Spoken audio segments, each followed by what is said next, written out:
গতকাল রাতে seven sister থেকে আমাদের যে রানওয়ে তৈরি করা হয়েছিল সেখানে 3টে C-17 গ্লোব মাস্টার ছিল, যেগুলো বিভিন্ন ট্যাঙ্ক, গাড়ি, সৈন্য এবং অন্যান্য জিনিস নিয়ে যাতায়াত করে। সেই 3টেকে সরিয়ে নেওয়া হয়েছে। কাল গভীর রাতে গোপনে হিন্ডন এয়ারবেসে ফিরিয়ে নেওয়া হয়েছে, অর্থাৎ জায়গাটা পুরো খালি করে দেওয়া হয়েছে। একই সঙ্গে চূড়ান্ত তৎপরতায় কাল রাতে ওখানে যে বিল্ডিংগুলো ছিল সেখানে 2টো বিল্ডিংকে একেবারে খালি করে দেওয়া হয়েছে, বিলকুল খালি। এবং একই সঙ্গে আপনার কিছু হুমায়ুন রেজিমেন্ট, কিছু ভৈরব রেজিমেন্ট ওখানে পাঠানো হয়েছে। কত সংখ্যা, কি সংখ্যা, আমার কাছে সে ফিগার কিছু নেই। মানে পুরোটাই আমি অর্ধেক জানি, সেটা কিন্তু আপনাদের আগেই বলে দিচ্ছি। এখন হঠাৎ করে এই পরিবর্তনটা খুব দৃষ্টিকটু লাগছে। কি এমন হলো যে C-17 3টে বিমানকে ওখান থেকে ফিরিয়ে আনা হলো, গ্লোব মাস্টারকে হিন্ডন এয়ারবেসে ঢুকিয়ে দেওয়া হলো। এবং আগে ওখানে গোর্খা ছিল, সেখানে কুমায়ুনকে পাঠানো হলো এবং ভৈরবকে পাঠানো হলো, মারাত্মক সমস্ত কমান্ডো গোষ্ঠী। এখন চূড়া গোপ্তা কিছু কথা শোনা যাচ্ছে। সন্দেহটা এই কারণে উঠছে যে কোনো কেউ জিজ্ঞেস করলে কেউ কোনো উত্তর দিচ্ছেন না, কেউ না বলছেন না, কিন্তু আবার কেউ হ্যাঁও বলছেন না। মহা মুশকিল। যদি অস্বীকার করে তাহলে বলবো অস্বীকার করেছে, কিন্তু অস্বীকার তো করছে না, চুপ করে রয়েছে। এ ব্যাপারে কোনো মন্তব্য করব না। সে আপনার বিদেশ মন্ত্রক হোক, আপনার স্বরাষ্ট্র মন্ত্রক হোক, আপনার প্রতিরক্ষা মন্ত্রক হোক, বা MI মিলিটারি ইন্টেলিজেন্স যাকে বলে সেখানে হোক, আমি কালকে সকাল থেকে আমি বিভিন্ন জায়গায় আত্মা পাত্তা লাগিয়েছি। আমি এখন ভিডিওটা করতে বসেছি, এখন বাজে 4টে। এই 3:30 পর্যন্ত আমি চেষ্টা করেও কিছু জোগাড় করতে পারিনি। তবে ধুয়ে 4 মেলানোর আমি একটা চেষ্টা করছি। আমি ভুল হতে পারি, আমি ঠিক হতে পারি। যদি ভুল প্রমাণিত হয় তাহলে পরে হবে, যদি ঠিক প্রমাণিত হয় তাহলে পরে তাও একটা হবে, কিছু ঠিক প্রমাণিত হলে বড় কিছু একটা হবে। গতকালকে যে আমি ভিডিওটা করেছিলাম, আমি 2 4 কেন মেলাচ্ছি? কালকে যে ভিডিওটা করেছিলাম খলিলুরের US সফর নিয়ে, সেখানে খলিলুরের সঙ্গে 7টি পয়েন্ট নিয়ে আলোচনা হয়েছিল। তার মধ্যে আপনার 5 নম্বর পয়েন্টে ছিল বাংলাদেশ এক অনিরাপদ শহর এবং দেশে পরিণত হয়েছে, সেখানে অবাধ, শান্তিপূর্ণ এবং ইনক্লুসিভ নির্বাচনের মানদণ্ডে উপনীত হতে পারছে না। 6 নম্বরে ছিল মত প্রকাশের স্বাধীনতা, সংখ্যালঘু নির্যাতন, মব ভায়োলেন্স, বিচার বিভাগের স্বাধীনতা শূন্যের কোঠায় নেমে এসছে, যা কোনো মতে ভারত এবং মার্কিন যুক্তরাষ্ট্র এটাকে মেনে নেবে না। ভারত এবং মার্কিন যুক্তরাষ্ট্র আর দর্শকের ভূমিকায় বসে থাকতে পারে না। কঠিনতম সময় আসছে। এটা কোনো মানে কি কথা আমি এখন বুঝতে পারছি না, এখানে কি লিখেছেন, জড়িয়ে গেছে আর কি, জটিলটা জড়িয়ে গিয়েছে। তো এটা কোনো কথার কথা নয়। আর 7 নম্বর, ভারতকে কৌশলগত চাপে রাখার মানে এই না যে চীনকে সমৃদ্ধ করা। এতে ভারত এবং ইউনাইটেড স্টেটস এর পক্ষে, মানে ইন্দো প্যাসিফিকের পক্ষে আমাদের ক্ষতিকর। এই যে দর্শকের ভূমিকায় ভারত এবং ইউএস থাকবে না, এবং এটা কঠিনতম সময় আসছে। এই কঠিনতম সময় বলতে কি, সেটা আমি কথায় বলেছিলাম যে তাহলে কি ইউনূসকে আমেরিকায় তুলে নেবে।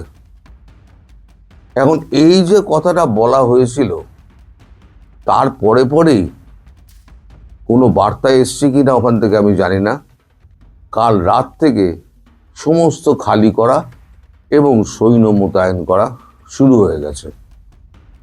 এই যে হঠাৎ করে এই চাঞ্চল্য, এটাই কিন্তু বিভিন্ন আমাদের সোশ্যাল মিডিয়া এবং বিভিন্ন সংবাদ মাধ্যমে, 2-4টে সংবাদ মাধ্যমে এটা নিয়ে খবরও হয়েছে যে হঠাৎ এই তৎপরতা কেন, এটা নিয়ে খবর করা হয়েছে। তো এখন যা পরিস্থিতি দাঁড়াচ্ছে, তাতে কিন্তু ব্যাপারটা অত্যন্ত সন্দেহজনক। এই যে হিন্ডন এয়ারবেসে ফিরিয়ে নিয়ে যাওয়া এবং এয়ারপোর্টকে খালি করে দেওয়া, দুটো বিল্ডিংকে খালি করে দেওয়া, হঠাৎ করে এইভাবে খালি করবে কেন? তাছাড়া যেটা করা হয়েছে সেটা হচ্ছে স্যাটেলাইট থেকে ঢাকা শহরের অলি গলির বিভিন্ন ম্যাপ সহ সমস্ত কিন্তু ডাউনলোড করা হয়েছে। পুরো ঢাকা শহরকে ঘিরে যত অলিগলি আছে সেই ম্যাপটা ডাউনলোড করা হয়েছে।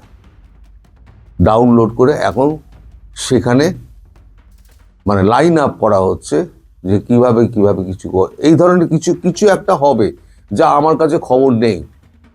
যেটা নেই সেটা আমি আগেই বলে দিই, এটা আমার কাছে খবর নেই, কিন্তু কোনো একটা খিচুড়ি পাকাচ্ছে।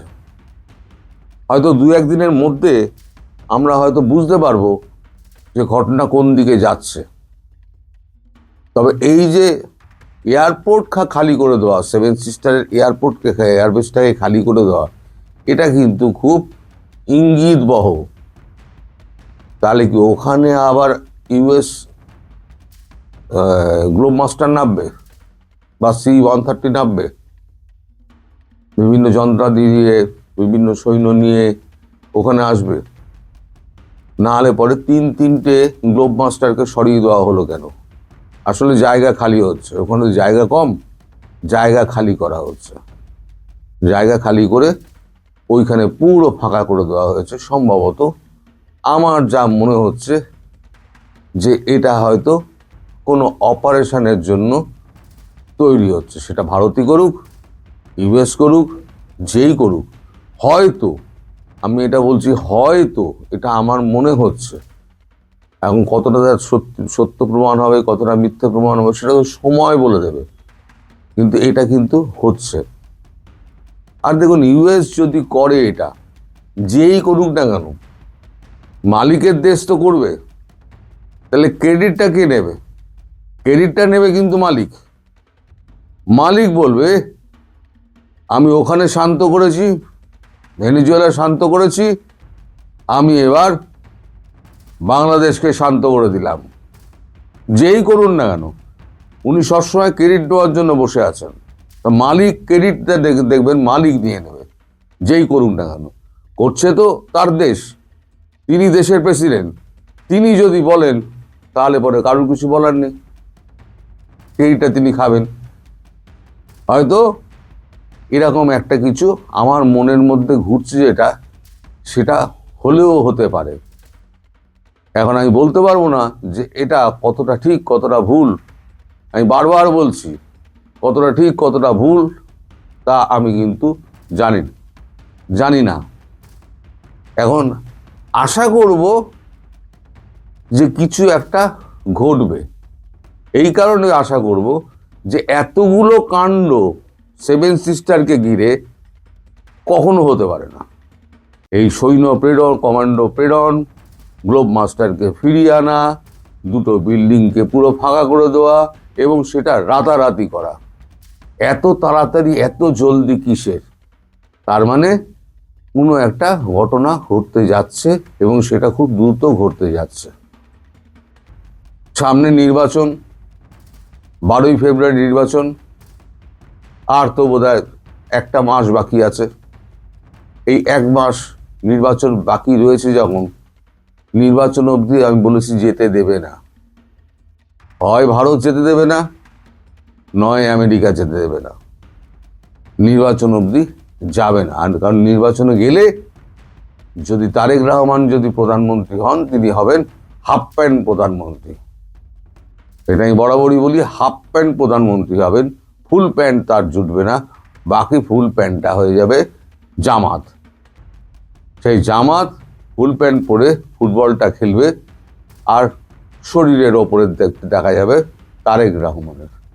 সেটা ইউএস খুব সম্ভবত হতে দেবে না এবং ভারতও হতে দেবে না। আমার মনে হচ্ছে এই দুয়ে দুয়ে চার আমি মেলাবার চেষ্টা করেছি।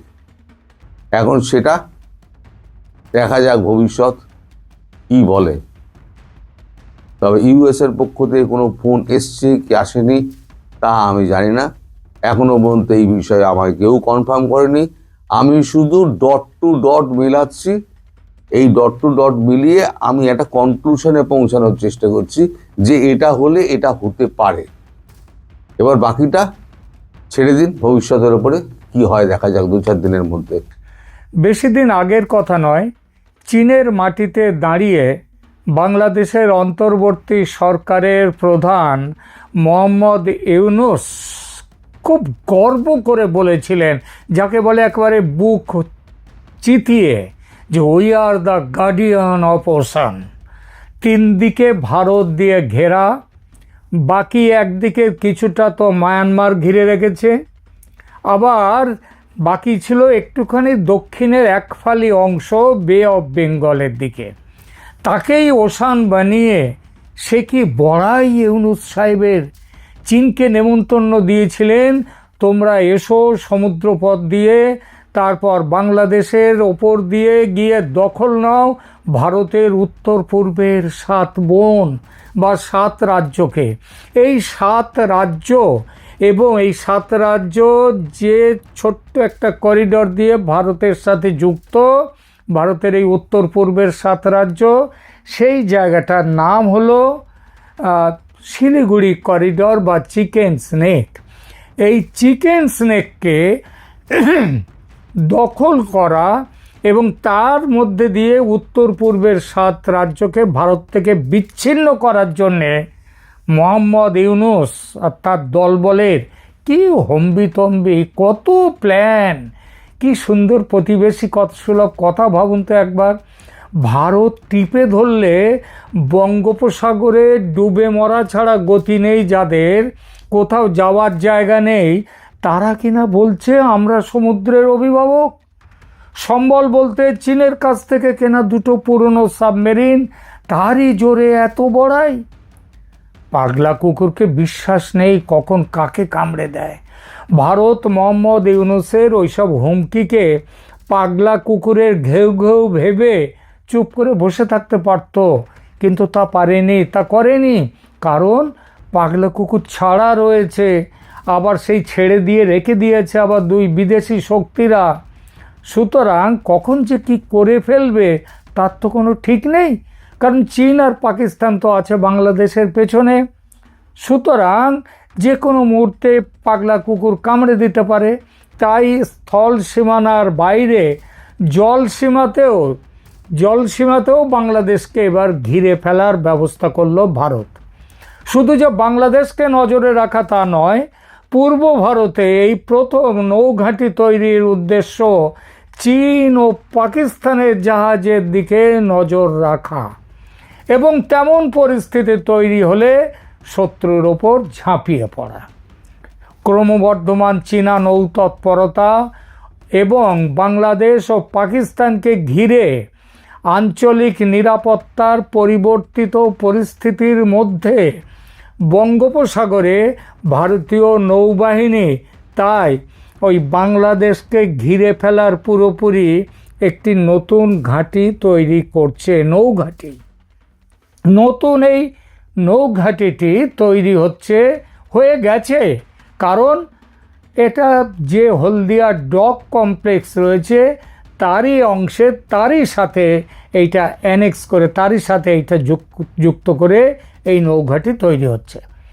প্রতিরক্ষা সূত্রে জানা যাচ্ছে, ক্রমবর্ধমান চীনা নৌতৎপরতা এবং বাংলাদেশ ও পাকিস্তানকে ঘিরে যে পরিস্থিতি তৈরি হয়েছে বঙ্গোপসাগরে অঞ্চলে, ভারতের সামুদ্রিক উপস্থিতি বাড়ানোর জন্য ভারতীয় নৌবাহিনী পশ্চিমবঙ্গের ওই হলদিয়ায় তাই নতুন ঘাঁটি তৈরি করছে।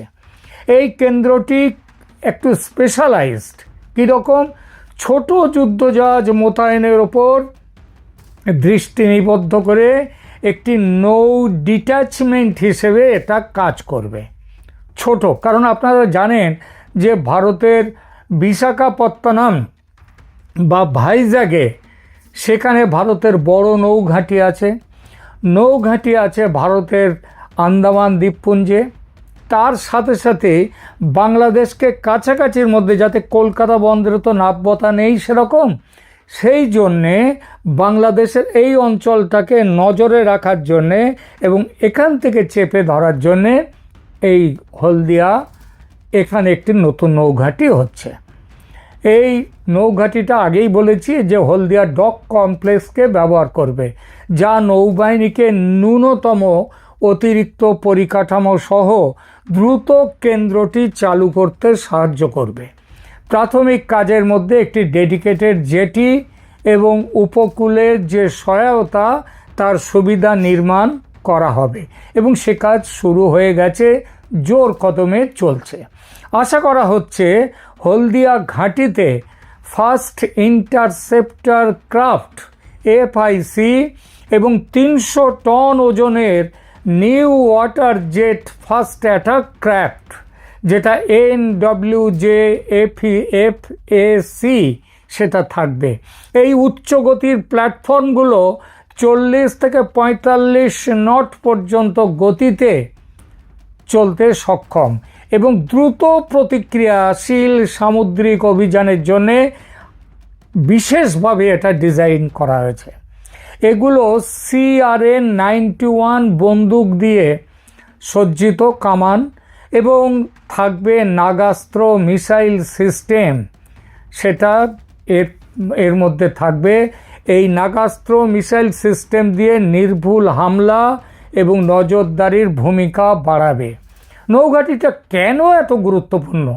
বিশেষজ্ঞরা বলছেন, উত্তর বঙ্গোপসাগরে এই পদক্ষেপের পেছনে বেশ কয়েকটি কারণ রয়েছে, যার মধ্যে রয়েছে ভারত মহাসাগর অঞ্চলে পিপলস লিবারেশন আর্মি নেভির ক্রমবর্ধমান আনাগোনা, মানে চীনের নেভির সামুদ্রিক অনুপ্রবেশ নিয়ে ক্রমবর্ধমান উদ্বেগ এবং সমুদ্রপথ ব্যবহার করে বাংলাদেশ থেকে ভারতে অবৈধভাবে প্রবেশের ঘটনা, এগুলো বন্ধ করা। ভারত বাংলাদেশ উপকূল রেখার কাছাকাছি অগভীর জল এবং ঘন সামুদ্রিক যান চলাচল দ্রুত ও ক্ষিপ্র প্ল্যাটফর্মগুলোকে প্রতিরোধ এবং বাধা দেওয়ার জন্যে বিশেষভাবে কার্যকর করে তুলবে। ভারত মহাসাগরে চীনের ক্রমবর্ধমান নৌ উপস্থিতি এবং পাকিস্তানের সাথে মিলে বেজিংয়ের যে গভীরতর প্রতিরক্ষা ও অবকাঠামোগত সম্পৃক্ততার মধ্যে হলদিয়া ঘাঁটিটি একটি বাড়তি গুরুত্ব পাচ্ছে। 100 জন অফিসার মোতায়েন করা, নৌ অফিসার মানে নেভি অফিসার এই ঘাঁটিতে মোতায়েন করা হবে। এই নতুন ঘাঁটিটি তুলনামূলকভাবে ছোট হবে, যেখানে ওই যে বললাম 100 জন কর্মকর্তা ও নাবিক থাকবেন, যা থেকে বোঝা যায় এটি একটি পূর্ণাঙ্গ কমান্ড হবে না। এর অবস্থান কলকাতা থেকে 100 কিলোমিটার দূরে, বঙ্গোপসাগরের সরাসরি প্রবেশের সুযোগ দিয়ে একটি কৌশলগত সুবিধা প্রদান করবে এবং হুগলি নদী তার নাব্যতা বেশি না থাকার জন্য সব জায়গাতে সেখানটায় এড়িয়ে এটা গভীর সমুদ্র দিয়ে সরাসরি যেতে পারবে বাংলাদেশে। ভারত বর্তমানে পূর্ব উপকূলীয় অঞ্চলে প্রধান নৌ স্থাপনা পরিচালনা করে, যার মধ্যে বিশাখাপত্তনম ভাইজ্যাক, সেখানে ইস্টার্ন নেভাল কমান্ডের সদর দপ্তর রয়েছে। এছাড়া একটু আগেই বললাম আন্দামান ও নিকোবর দ্বীপপুঞ্জের গুরুত্বপূর্ণ ঘাঁটিগুলোও সেখানটায় রয়েছে আন্দামান নিকোবরে। এই পদক্ষেপটি নৌবাহিনীর বৃহত্তর সম্প্রসারণ পরিকল্পনার সাথে সামঞ্জস্যপূর্ণ। 2024 সালে প্রতিরক্ষা মন্ত্রী রাজনাথ সিংয়ের সভাপতিত্বে ভারতের যে প্রতিরক্ষা অধিগ্রহণ পরিষদ, সেটা 120টি ইন্টারসেপ্টর ক্রাফট এবং 31টি NWJFACS সংগ্রহের এটা কালেকশন করার জোগাড় করার অনুমোদন দিয়েছে। এই জাহাজগুলোর ওজন সাধারণত প্রায় 100 টন। 10-12 জন কর্মী এর মধ্যে থাকতে পারে এতে, এবং উপকূলে টহল দেওয়ার জন্যে, অনুপ্রবেশ বিরোধী অভিযানের জন্যে, বন্দর প্রতিরক্ষার জন্যে এবং হঠাৎ সাডেন কোনো অভিযানের জন্যে এই জাহাজগুলো খুব উপযুক্ত। বিশেষজ্ঞরা বলেছেন ভারতের এই ধরনের নৌকৌশল সমুদ্রপথ সুরক্ষিত রাখবে, আঞ্চলিক পরিস্থিতি পর্যবেক্ষণ করবে এবং এই অঞ্চলে প্রধান নিরাপত্তা প্রদানকারী হিসেবে ভারতের ভূমিকা জোরদার করার জন্যে এগুলো গুরুত্বপূর্ণ ভূমিকা পালন করবে। বাংলাদেশের সমর বিশেষজ্ঞরা প্রায়ই বলে থাকেন যে নদী ঘেরা বাংলাদেশ ভারতীয় সেনার কাছে নাকি একটা অত্যন্ত শক্ত চ্যালেঞ্জ। ভারত নাকি এই নদী ঘেরা বাংলাদেশে ভেতরে কখনো দখল নিতে পারবে না, অভিযান করলে হেরে যাবে। বড় মাপের শক্তিধর দেশ হলেও ভারতের পক্ষে নাকি বাংলাদেশ অভিযান আদৌ সহজ নয়। নদী যে একটা বড় বাধা অনস্বীকার্য, আর বাংলাদেশ নদী দিয়ে ঘেরা, তবু সেই বাধা সত্ত্বেও 71-এ পাকিস্তানি সেনা দুর্গ অক্ষত রাখতে পারেনি, হেরে গিয়েছিল, এটা মনে রাখতে হবে।